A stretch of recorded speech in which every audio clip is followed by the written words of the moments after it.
ព្រៃវែងជាខេត្តមួយដែលមានទីតាំងស្ថិតនៅភាគខាងកើតនៃរាជធានីភ្នំពេញនិងមានព្រំប្រទល់ខាងកើតជាប់នឹងខេត្តស្វាយរៀងខាងជើងជាប់នឹងខេត្តកំពង់ចាមនិងខេត្តត្បូងឃ្មុំខាងលិចជាប់នឹងខេត្តកណ្ដាលនិងខាងត្បូងជាប់នឹងប្រទេសវៀតណាមខេត្តនេះជាខេត្តដែលមានផ្ទៃដីធំជាងគេមួយផងដែរនិងក៏ជាខេត្តកសិកម្មដ៏សំខាន់របស់កម្ពុជាក្រៅពីនេះខេត្តព្រៃវែងក៏មានតំបន់ទេសចរមួយចំនួនសម្រាប់ទាក់ទាញអ្នកទេសចរជាតិនិងអន្តរជាតិខាងក្រោមនេះជាតំបន់ទេសចរដែលមានភាពទាក់ទាញចំនួន7នៅក្នុងខេត្តព្រៃវែង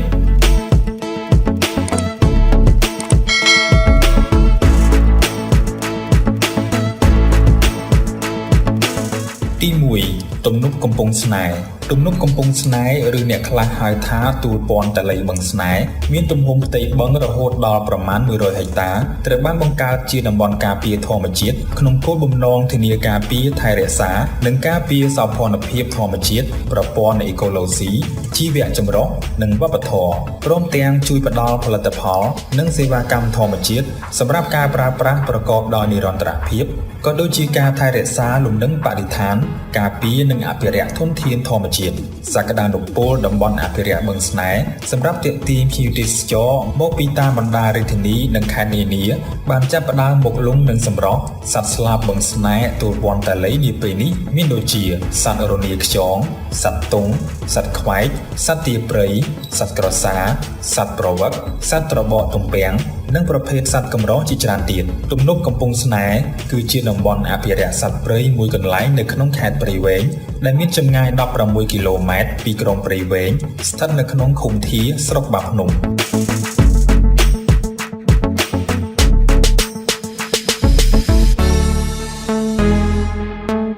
ទី2ប្រាសាទវិហារច័ន្ទប្រាសាទព្រះវិហារច័ន្ទត្រូវបានកសាងឡើងប្រហែលក្នុងចន្លោះសតវត្សទី1ដល់ចុងសតវត្សទី6នៃគ្រិស្តសករាជឬអាចរាប់បានថាក្នុងសម័យនគរភ្នំប៉ុន្តែបើតាមឯកសារមួយចំនួនបានបង្ហាញថាប្រាសាទនេះត្រូវបានស្ថាបនាឡើងនាសម័យអង្គរដើម្បីឧទ្ទិសចំពោះលទ្ធិព្រហ្មញ្ញសាសនាចំណែកឯសៀវភៅប្រវត្តិស្រុកបាភ្នំក៏បានបង្ហាញដែរថាថ្មសង់ប្រាសាទវិហារច័ន្ទមានលក្ខណៈដូចគ្នាទៅនឹងថ្មសង់ប្រាសាទអង្គរវត្តចន្លោះពីឆ្នាំ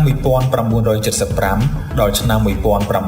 1979តួប្រាសាទទាំងមូលត្រូវបានបំផ្លិចបំផ្លាញស្ទើរតែទាំងស្រុងរីឯថ្មនិងចម្លាក់ផ្សេងៗត្រូវបានលួចយកទៅបាត់អស់ដោយបន្សល់ទុកត្រឹមខឿនសុំទ្វារចូលនិងរូបចម្លាក់ធំចំនួន3បច្ចុប្បន្នក្រសួងវប្បធម៌និងវិចិត្រសិល្បៈបានចុះបញ្ជីប្រាសាទព្រះវិហារច័ន្ទជាសម្បត្តិវប្បធម៌ជាតិព្រមទាំងផ្សព្វផ្សាយឲ្យមានការជួយការពារផងដែរប្រាសាទព្រះវិហារច័ន្ទមានទីតាំងស្ថិតនៅក្នុងភូមិរោងដំរីឃុំជើងភ្នំស្រុកបាភ្នំខេត្តព្រៃវែង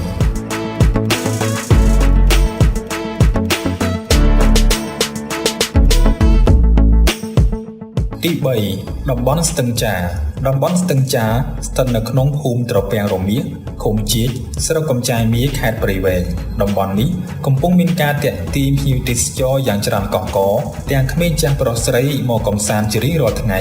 ជាពិសេសនារដូវវស្សាដែលមានអ្នកដំណើរមកកម្សាន្តយ៉ាងសប្បាយរីករាយមិនតែប៉ុណ្ណោះក៏បានផ្ដល់នូវទឹកស្រោចស្រពដល់ការងារបង្កបង្កើនផលសម្រាប់ប្រជាកសិករនៅក្នុងតំបន់ជារៀងរាល់ឆ្នាំផងដែរនៅទីនោះអ្នកទេសចរអាចទស្សនាប្រព័ន្ធធារាសាស្ត្រដែលត្រូវបានរៀបចំឡើងសម្រាប់បម្រើឲ្យការងារកសិកម្មរបស់ប្រជាពលរដ្ឋលេងទឹកទស្សនាទេសភាពស្រុកស្រែជីវភាពរស់នៅរបស់ប្រជាជន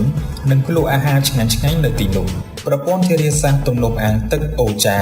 មានទីតាំងស្ថិតនៅក្នុងឃុំជាចស្រុកកំចាយមាសខេត្តព្រៃវែងបានក្លាយជារមណីយដ្ឋានទេសចរធម្មជាតិដ៏ស្រស់ត្រកាលមួយបាននឹងកំពុងទាក់ទាញភ្ញៀវទេសចរយ៉ាងច្រើនមកលេងកម្សាន្តនៅថ្ងៃឈប់សម្រាកជាពិសេសគឺនៅថ្ងៃចុងសប្តាហ៍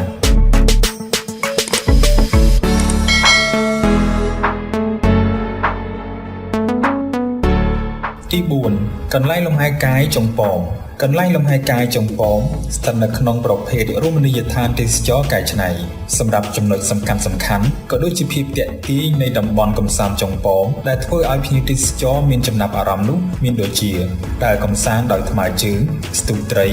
កុយគុណថ្ងៃលិចនិងចំណុចទាក់ទាញជាច្រើនទៀតសម្រាប់ការធ្វើដំណើរដើម្បីទៅដល់ទីតាំងនៃតំបន់កំសាន្តនេះភ្ញៀវទេសចរមានភាពងាយស្រួលពីព្រោះมันមានការធ្វើដំណើរដោយថ្មើរជើងធ្វើដំណើរដោយឆ្លងទឹកឬក៏ជិះទូកឡើយចំពោះចំណតរថយន្តវិញភ្ញៀវទេសចរអាចធ្វើការចតដោយផ្ទាល់នៅក្បែរតំបន់នោះបានទៀតផងសម្រាប់កន្លែងអង្គុយលំហែកាយវិញ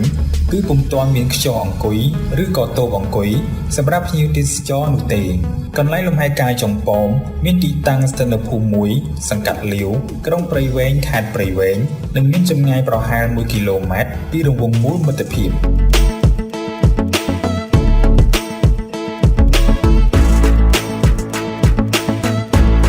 ទី5ទួលបារាយអណ្ដែតទួលបារាយអណ្ដែតឬក៏គេច្រើនហៅថាទួលព្រះអង្គបារាយអណ្ដែតបារមីព្រះអង្គបារាយអណ្ដែតមានទីតាំងស្ថិតនៅសង្កាត់កំពង់លាវក្រុងព្រៃវែងខេត្តព្រៃវែងនិងមានចម្ងាយប្រហែល3គីឡូម៉ែត្រពីរង្វង់មូលមិត្តភាពសម្រាប់ចំណុចសំខាន់ក៏ដូចជាភាពទាក់ទាញនៃរមណីយដ្ឋានទួលបារាយអណ្ដែតដែលអាចធ្វើឲ្យភ្ញៀវទេសចរមានចំណាប់អារម្មណ៍នោះមានដូចជាទេសនាវត្តដែលកំសាន្តដោយថ្មើរជើងរៀបចំអាហារដោយខ្លួនឯងនិងចំណុចផ្សេងៗជាច្រើនទៀតសម្រាប់ការធ្វើដំណើរដើម្បីទៅដល់ទីតាំងនៃរមណីយដ្ឋានបារាយអណ្ដែតភ្ញៀវទេសចរមានភាពងាយស្រួលពីព្រោះมันមានការធ្វើដំណើរដោយថ្មើរជើងនិងធ្វើដំណើរដោយឆ្លងទឹកឬក៏ជិះទូកឡើយសម្រាប់កន្លែងអង្គុយលំហែកាយវិញ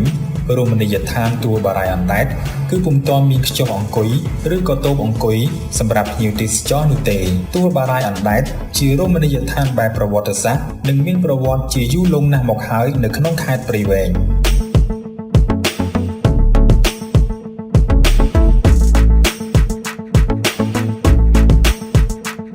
ទី6ប្រាសាទព្រៃដើមស្រុកប្រាសាទព្រៃដើមស្រុកឬប្រាសាទព្រះធាតុរាជគឺជាសំណង់ដែលមានទោលសាងអំពីឥដ្ឋស្ថិតនៅលើទីទួលមួយដែលគេលើកឲ្យចេញជារាង4ជ្រុងមានទំហំប្រមាណ100ម៉ែត្រប្រាសាទបុរាណមួយនេះកសាងឡើងអំពីឥដ្ឋ4ជ្រុងកម្ពស់7ម៉ែត្រមានសន្តានជាស្ទបទំហំ5ម៉ែត្រកសាងឡើងប្រហែលក្នុងសតវត្សទី17ក្នុងរជ្ជកាលព្រះបាទជ័យជេដ្ឋាទី4បច្ចុប្បន្ននេះមានសភាពទ្រុឌទ្រោមនិងមានឫសដើមជ្រៃព័ទ្ធទូប្រាសាទក្រៅពីសម្បត្តិវប្បធម៌មួយនេះខេត្តព្រៃវែងក៏មានសំណង់បុរាណផ្សេងទៀតផងដែរដែលនៅសេសសល់មួយវិញទៀតតំបន់ប្រាសាទនេះជាទីតាំងអំណោយផលដោយព័ទ្ធជុំវិញដោយព្រៃព្រឹក្សាយ៉ាងស្រស់ស្អាតនិងសម្បូរទៅដោយដើមត្នោតដែលអាចឲ្យកសិករយើងផលិតជាស្ករត្នោតយ៉ាងអំណោយផលផងដែរប្រាសាទព្រៃដើមស្រុកមានទីតាំងស្ថិតនៅភូមិបឹងជរឃុំព្រៃតឹងស្រុកស៊ីធរកណ្ដាលខេត្តព្រៃវែងភាគខាងជើងក្រុងព្រៃវែងមានចម្ងាយប្រមាណ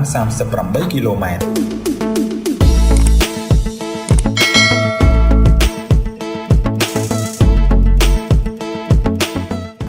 ទី7រមណីយដ្ឋាននគរភ្នំរមណីយដ្ឋាននគរភ្នំឬរមណីយដ្ឋានបាភ្នំគឺជារមណីយដ្ឋានប្រវត្តិសាស្ត្រដែលស្ថិតនៅលើដងភ្នំឈើកាច់ក្នុងឃុំជើងភ្នំស្រុកបាភ្នំខេត្តព្រៃវែងមានចម្ងាយប្រមាណជាង20គីឡូម៉ែត្រពីទីរួមខេត្តព្រៃវែងនិង70គីឡូម៉ែត្រពីរាជធានីភ្នំពេញ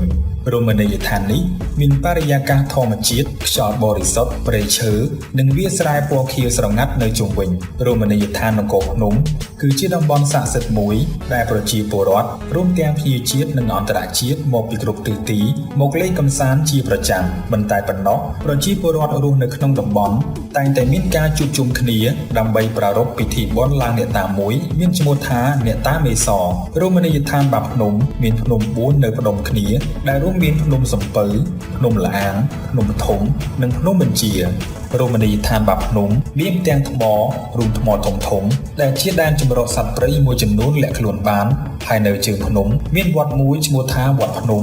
ឬវត្តបាភ្នំនិងមានស្រះទឹកធំមួយនៅភាគខាងកើតគួរឲ្យចង់គយគន់